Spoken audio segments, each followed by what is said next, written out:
Bienvenidos a una nueva inversión profunda.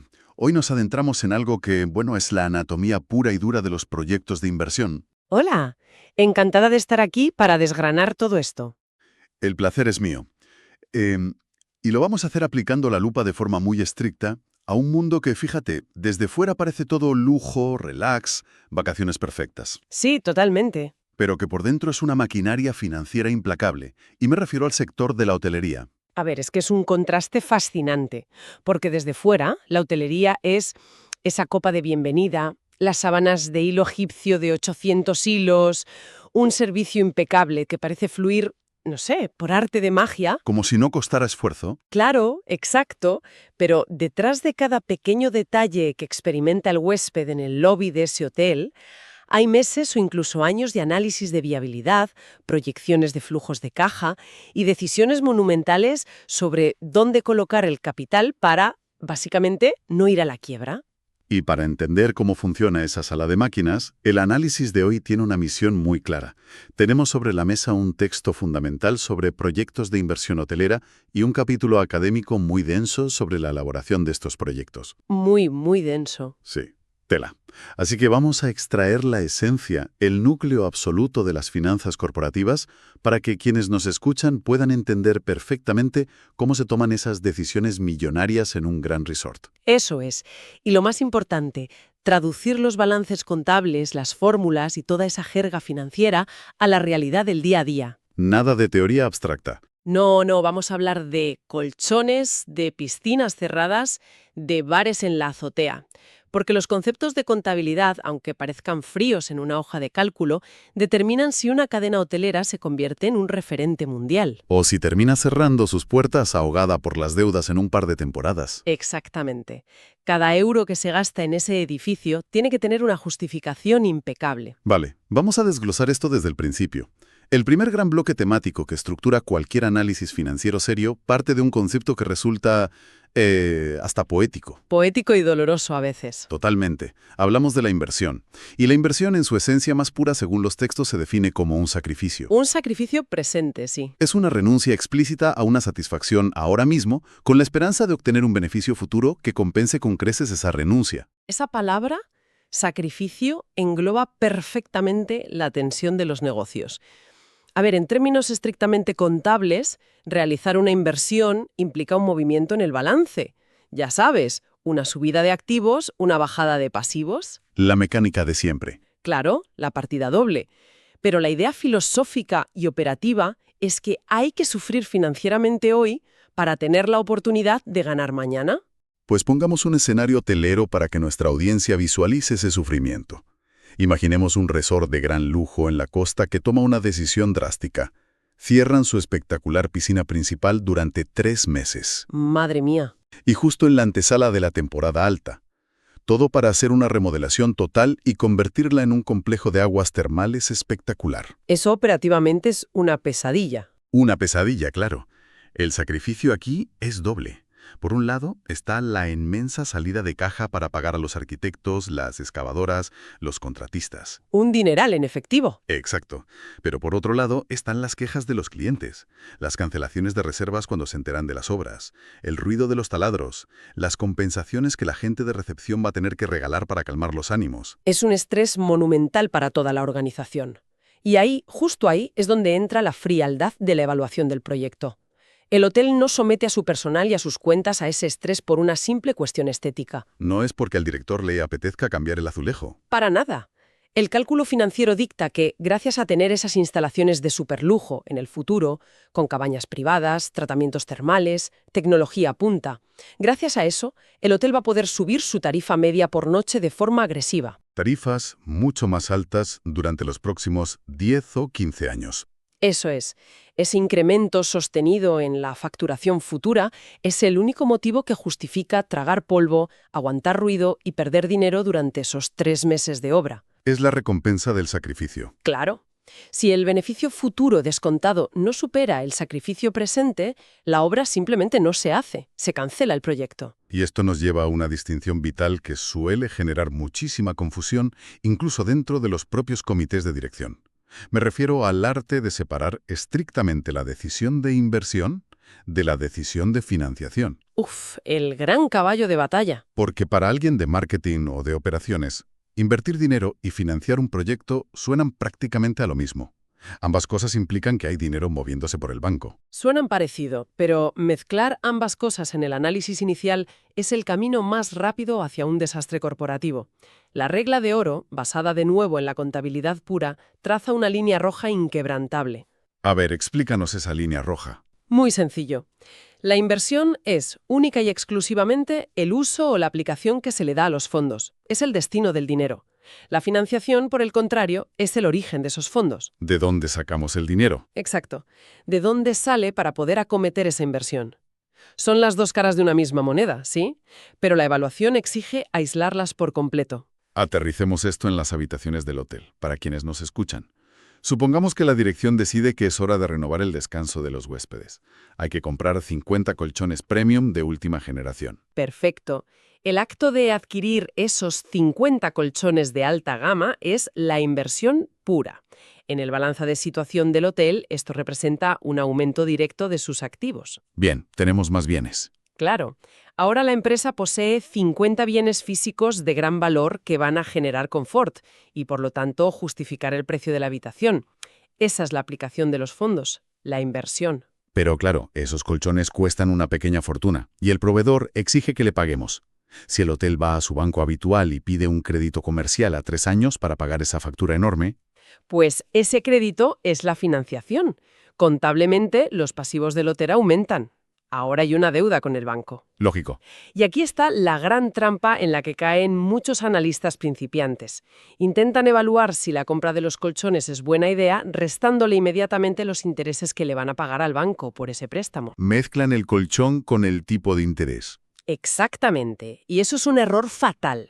La disciplina financiera exige evaluar primero si el proyecto de los colchones genera valor por sí mismo, de forma totalmente aislada. O sea, preguntarnos si mejoran la satisfacción del cliente. Eso es. ¿Permiten subir el precio de la habitación? Si la respuesta es sí, el proyecto de inversión es viable. Y luego, solo luego, el departamento financiero ya decidirá si es mejor pagarlos con un crédito del banco, con efectivo de la caja o pidiendo dinero a los socios. Claro, la viabilidad del colchón como tal no debe depender de la tasa de interés que tenga el banco esa semana. Para nada. Son dos mundos separados. Es una separación que aporta muchísima claridad. Porque además, un proyecto rara vez es tan sencillo como ir a un catálogo y comprar mobiliario. Comprar por comprar no es un proyecto de inversión. Un proyecto complejo es, según las fuentes que manejamos, un modelo de la realidad. Y un modelo que implica un esfuerzo multidisciplinar tremendo para reducir la incertidumbre. Sí. Pensemos, por ejemplo, en abrir un nuevo roof-to-par en la azotea del edificio. La inversión no se limita a presupuestar la barra de mármol y las botellas de licor. Un proyecto real pone a chocar a distintos departamentos. Totalmente. El arquitecto tiene que certificar que la estructura del edificio aguanta el peso de la nueva instalación. Y el equipo de marketing tiene que salir a la calle. Salir y demostrar con datos reales que hay demanda para cócteles de autor en esa zona de la ciudad un martes por la noche. Y los de operaciones definiendo cuántos camareros extras se necesitan. Exacto. Todo ese modelo convergerá finalmente en el departamento financiero, que es el que calculará en cuántos años esa coctelería va a devolver el capital que se ha arriesgado. Aquí es donde la cosa se pone realmente interesante, porque entramos en el segundo gran pilar de nuestra inmersión de hoy. Ya tenemos a todos los departamentos peleándose por el rooftop bar. Ya sabemos que hay que separar la inversión de la financiación. Sí. Pero, ¿qué números metemos exactamente en la calculadora para saber si el proyecto es rentable? Y aquí entra una regla que es una auténtica trampa mortal para las empresas: el criterio de incrementalidad. El criterio de incrementalidad. Posiblemente la norma financiera más ignorada y violada en las salas de juntas de todo el mundo. A ver, La regla es tajante. Para evaluar un proyecto, única y exclusivamente se deben considerar los flujos de caja, es decir, los ingresos y gastos que ocurren exclusivamente porque el proyecto se realiza. solo lo que cambia. Exacto. Todo lo que ya existiría en el hotel, se haga o no se haga el proyecto, queda absolutamente fuera del análisis. Se ignora. Parece de sentido común, pero vamos a meter el dedo en la llaga con un escenario clásico. El hotel quiere abrir un pequeño y elegante kiosco de café de especialidad en una esquina del lobby. Muy típico hoy en día. Sí, algo rápido para que el huésped compre un buen espresso y un croissant artesanal antes de salir a la ciudad. Cuando llega el momento de echar cuentas, el responsable de control de gestión dice: a ver, el hotel tiene un director general que supervisa todo. Como el kiosco va a ser un área nueva, debería asumir una parte proporcional del sueldo de ese director general para cubrir los costes estructurales, ¿no? Y esa es la trampa clásica, la contabilidad de costes tradicional que destroza proyectos brillantes. Si aplicamos la incrementalidad de forma estricta, la respuesta a esa pregunta es un no rotundo. ¿Por qué rotundo? Porque a ese director general se le va a pagar exactamente la misma nómina a final de mes, exista o no exista el dichoso kiosco de café en el lobby. Su salario es un coste inamovible, un gasto ya comprometido por la empresa. Por lo tanto, no es un flujo incremental. Pero espera, a ver, si el kiosco da problemas de personal, si la máquina de café se rompe el primer día, el director general va a perder horas de su jornada solucionando el incendio. ¿Cómo no vas a contar el valor de su tiempo en los gastos del proyecto? Ya, entiendo el punto. Pero es que el análisis financiero de inversiones no mide el estrés o cómo se reparte el tiempo de la plantilla. Mide las salidas de caja reales. El saldo en la cuenta bancaria del hotel no va a bajar ni un euro más por el hecho de que el director dedique 2 horas a pelearse con el proveedor de café. Claro, el dinero que sale del banco es el mismo. Exacto. Cargarle artificialmente una porción de ese sueldo directivo al Excel del kiosco solo lograría que el proyecto parecía deficitario sobre el papel. Y la dirección terminaría rechazando una idea que tal vez traería dinero fresco y real a la caja. Y todo por una ficción contable. Entonces la lupa solo ve enfocar lo que cambia de verdad. Eso es. Si hay que contratar a un barista nuevo, ese sueldo sí es incremental. La máquina de espresso es incremental. Los granos de café también. Pero la iluminación general del lobby, que va a estar encendida de todos modos, o el sueldo del director, se ignoran por completo en el cálculo de ese proyecto. Vale. Eso cubre la parte de los gastos y está muy claro. Pero la regla de la incrementalidad tiene un lado muy oscuro cuando la aplicamos a los ingresos. Un matiz que aterroriza a cualquier director de operaciones. Hablamos del canibalismo. El canibalismo comercial, sí. Es el efecto dominó más peligroso dentro de un mismo ecosistema empresarial. Siguiendo con el lobby del hotel. Supongamos que el kiosco de café es un éxito arrollador. Vende cientos de cafés de especialidad a 5 euros cada mañana. Si miramos solo la cuenta de resultados de ese pequeño kiosco, los números son espectaculares. Es una máquina de hacer dinero. Suena a éxito absoluto. El encargado del kiosco probablemente pedirá un bonus a final de año. Seguramente. Pero si levantamos la vista de ese Excel y miramos el panorama completo, nos damos cuenta de algo terrible. Desde que abrió el kiosco, los huéspedes ya no entran al restaurante principal del hotel a consumir el desayuno buffet completo, que cuesta 30 euros. Claro, prefieren el café rápido, el croissant y salir a pasear. La facturación del restaurante principal cae en picado. El dinero no se ha multiplicado para el hotel. Simplemente ha cambiado de bolsillo dentro del mismo edificio. Y encima, a un ticket medio muchísimo más bajo. De 30 euros a 5. Precisamente. Y ahí está la clave. Esa caída drástica de ingresos en el restaurante principal sí es un efecto incremental negativo. Es un daño colateral directo causado por la apertura del kiosco. No puedes ignorarlo. Imposible. La regla financiera exige que todas esas pérdidas del buffet se resten de los beneficios proyectados del kiosco.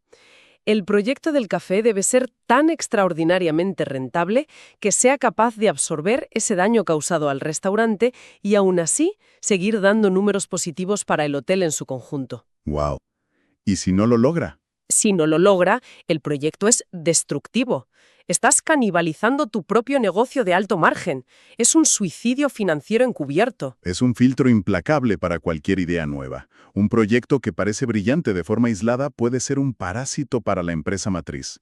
Totalmente. Lo avancemos, porque claro, todo este canibalismo, las inversiones, las proyecciones, no ocurren en un vacío intemporal. Tienen lugar a lo largo del tiempo. Y esto nos lleva al tercer gran concepto que extraemos de los textos de hoy, el reloj de arena de las finanzas, el horizonte de planeamiento. O la vida económica del proyecto, como también se le llama. Exacto. ¿Cuánto tiempo evaluamos? Es la frontera que define cuándo dejamos de contar el dinero. Todo proyecto tiene una fecha de caducidad en su evaluación. Y lo complejo y donde fallan muchos planes de negocio, es que esta vida no es un número arbitrario que el analista inventa porque sí. Vienen puesta por 3 muros contra los que el proyecto puede chocar inevitablemente. ¿Tres muros? Sí, la vida comercial, la vida técnica o la vida legal. El muro que aparezca primero en el tiempo dicta tu horizonte de planeamiento. Desarrollemos esos tres muros para quienes nos escuchan, empezando por la vida comercial. A veces no importa que un hotel esté recién pintado y funcione como un reloj suizo si el concepto que ofrece ya no vende. La vida comercial la dicta pura y duramente el mercado, los clientes. Imagina un grupo inversor que se gasta una fortuna en lanzar un hotel temático basado en una tendencia muy específica o en una tendencia cultural del momento. Una moda muy de nicho. Exacto. Su vida comercial puede ser alarmantemente corta. A lo mejor en 5 o 7 años la tendencia muere, los influencers dejan de ir, el público se aburre y los ingresos caen a cero. No importa que el edificio siga intacto estructuralmente. Para el análisis financiero, ese proyecto muere en el año 7. Todo el capital que metiste tiene que recuperarse antes de esa fecha. Todo. Si no, es una pérdida. Luego tenemos la vida técnica, que suena algo más propio de ingenieros que de directores financieros, es cuánto duran las cosas físicamente antes de romperse irremediablemente. Si el proyecto es, digamos, renovar todas las calderas y todo el sistema de climatización del resort, el horizonte de planeamiento será la vida útil de esa maquinaria pesada. Lógico. Si el fabricante te asegura que en 15 años los compresores estarán obsoletos, oxidados por la sal del mar, o será imposible encontrar piezas de repuesto, tu horizonte son 15 años. Se acabó. Pero fíjate, el verdadero drama en el sector de la hotelería suele venir con el tercer muro, la vida legal. La vida legal es una guillotina absoluta en este negocio. Vamos a plantear un escenario muy común para ilustrarlo. Un grupo inversor no es el dueño del edificio donde opera el hotel, sino que tiene un contrato de alquiler o una concesión de explotación con el gran propietario del suelo. Y ese contrato caduca irremediablemente dentro de 10 años. Y ahora la dirección del hotel quiere dar un golpe sobre la mesa frente a la competencia y hacer una reforma estructural masiva. Quieren excavar el subsuelo y construir un spa termal de auténtico lujo que va a costar varios millones de euros. Vale. El cronómetro empieza a correr en contra desde el momento en que meten la primera excavadora en el sótano. Claro, y no hay margen de error. El horizonte de planeamiento para ese spa gigante jamás, bajo ningún concepto, puede superar esos 10 años de vida legal que le quedan al contrato principal. Si conectamos esto con el panorama general de las inversiones, es brutal, porque al llegar el año 11, el contrato expira. El grupo inversor tiene que devolver las llaves del edificio, y ese spam millonario enterrado en el sótano se quedará en el inmueble, pasando directamente a manos del propietario original del edificio. Te quedas sin el activo. Por lo tanto, el grupo inversor tiene que recuperar todos y cada uno de los millones gastados y obtener su margen de beneficio exigido exclusivamente con los flujos de caja generados en esa década. En esos 10 años exactos. Sí. Si el modelo en Excel indica que la inversión del spa necesita 12 años para empezar a ser rentable, el proyecto nace muerto. Los últimos 2 años de beneficios, los años buenos, se los llevaría a otra persona sin haber puesto el riesgo inicial. Es una presión tremenda sobre las proyecciones. Y por eso los analistas suelen usar horizontes cerrados muy estandarizados. Hacen cortes a 5, 10 o 20 años dependiendo de la envergadura del proyecto. Pero, ¿qué pasa exactamente al final de ese horizonte? Porque el mundo real no desaparece mágicamente en el año 10. Si el proyecto termina en el papel, habrá que considerar qué hacemos con lo que queda físicamente. El valor residual. Fundamental. Claro. Es que esa es la gran diferencia entre hacer un plan de viabilidad serio y riguroso o hacer un ejercicio de autoengaño en una hoja de cálculo. Si no calculas con frialdad qué valor vas a recuperar al liquidar el proyecto al final del horizonte, o peor aún, cuánto te va a costar desmantelar las instalaciones de forma segura, estás dejando un agujero enorme en tu evaluación financiera. Bien, creo que hemos cubierto de forma muy sólida los 3 pilares principales que nos marcan los textos. Separar la inversión de la financiación, la disciplina militar casi de la incrementalidad y la tiranía temporal del horizonte de planeamiento. Sí, son los cimientos. Pero todavía nos quedan algunas piezas sueltas de este puzzle, variables financieras que si no se miran con muchísima lupa, dinamitan proyectos enteros que en el papel parecían perfectos. Hagamos un recorrido ágil por estas herramientas clave, siempre aterrizadas en los pasillos de nuestro hotel imaginario. Hablemos de las tasas de corte, los famosos hurdle rates en inglés. La tasa de corte. Es el filtro de seguridad definitivo de los inversores. Es la barrera mínima de rentabilidad. El principio básico aquí es que cualquier idea que propongas a la dirección debe rendir, como mínimo, más de lo que rendiría ese mismo dinero si se invirtiera en otra alternativa de riesgo similar. O incluso sin riesgo. Exacto. O si simplemente se dejará en un activo libre de riesgo en el mercado financiero. Planteemos esto de forma práctica. El equipo de mantenimiento y el Departamento de Relaciones Públicas del resort están entusiasmados con un proyecto de modernización ecológica. Quieren instalar paneles solares de última generación en todos los tejados de los edificios. Muy de moda, sí. Argumentan que reducirá drásticamente la factura de la luz a largo plazo y además será un éxito rotundo para la imagen de sostenibilidad de la marca.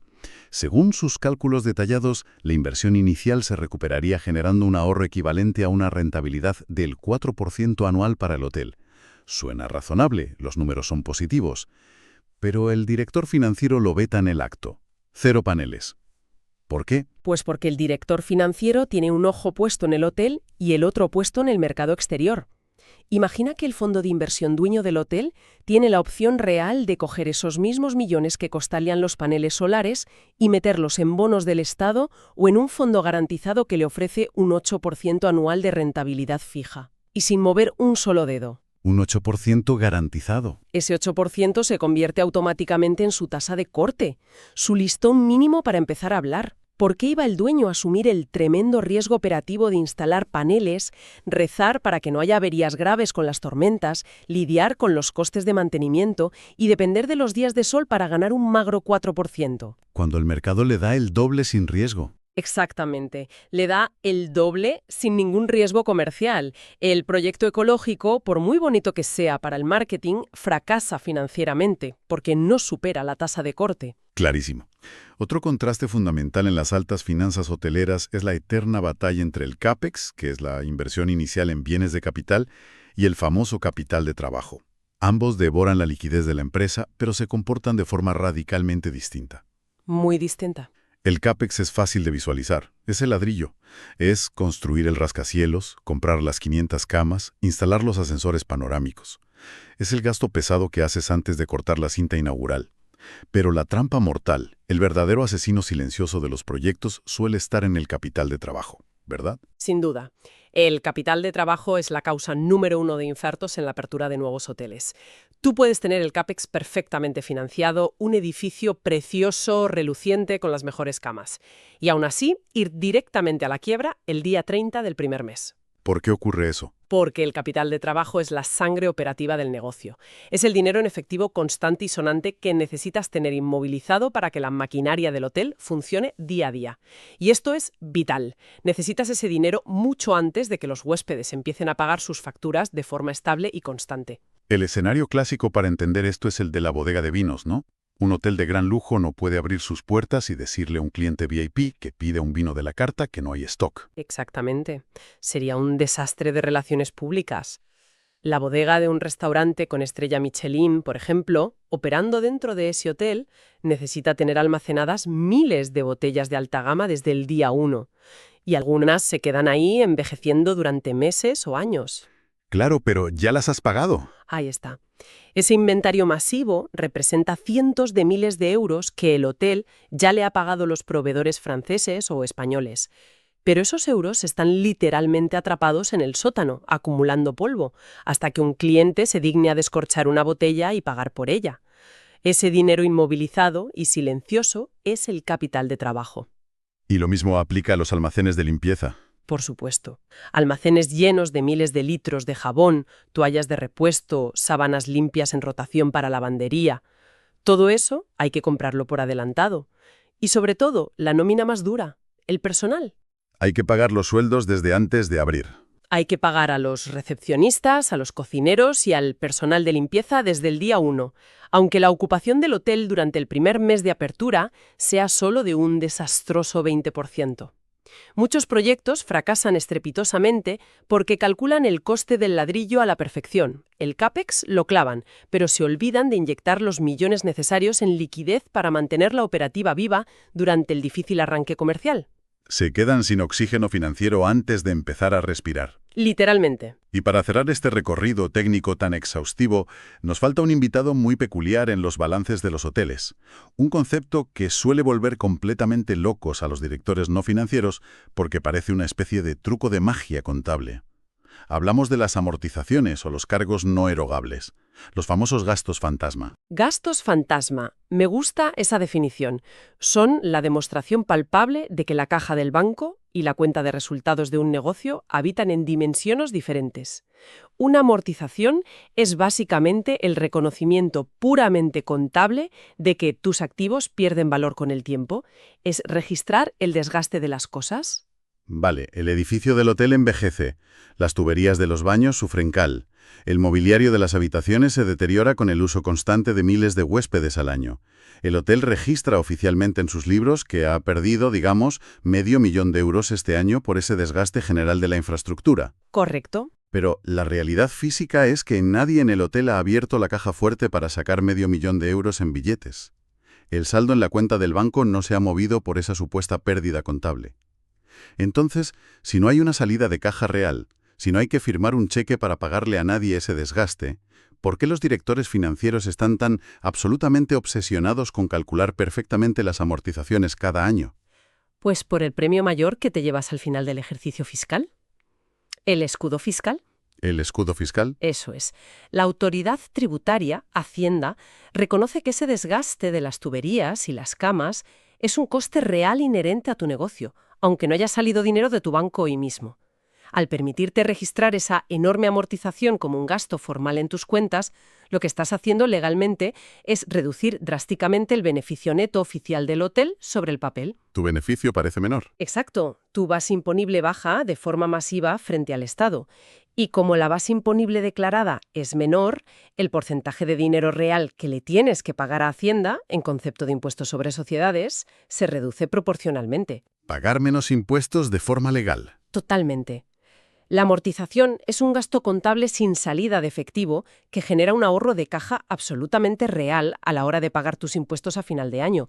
Es pura optimización financiera. Entonces, ¿qué significa todo esto? Si recapitulamos todo este arsenal técnico que hemos desplegado y analizado hoy, basándonos en nuestras fuentes, queda muy claro que gestionar las inversiones de un hotel de lujo no va de intuición, no va de elegir cortinas bonitas para la suite o de tener don de gentes en recepción.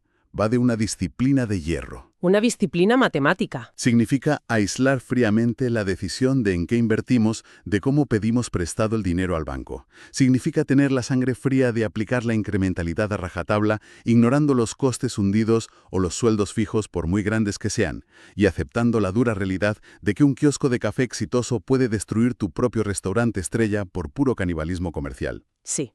Significa someterse a la guillotina de los horizontes de planeamiento legales. Si tu contrato acaba en 10 años, tu proyecto acaba en 10 años.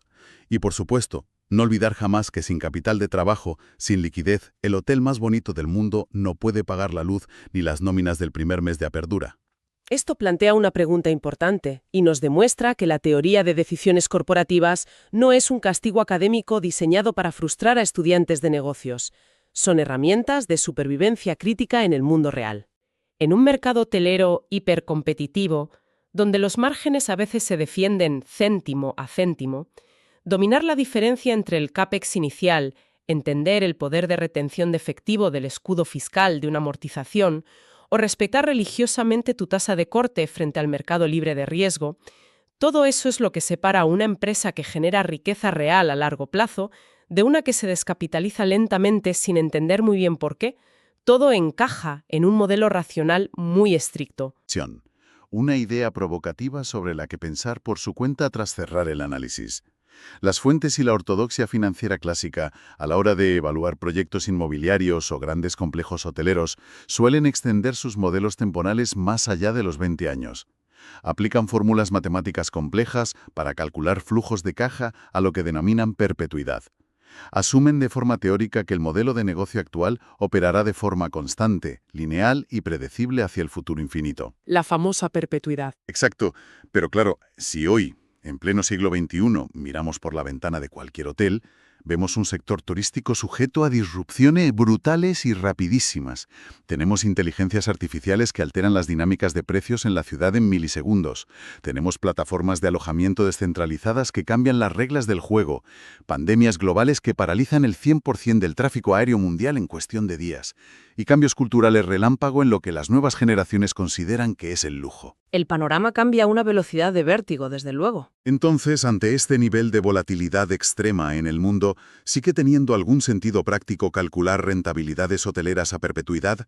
¿O aferrarnos a esa ilusión matemática de estabilidad nos está llevando a valorar los grandes edificios y los activos de forma peligrosamente irreal, creando así burbujas de inversión que operan ciegas al caos del mundo real?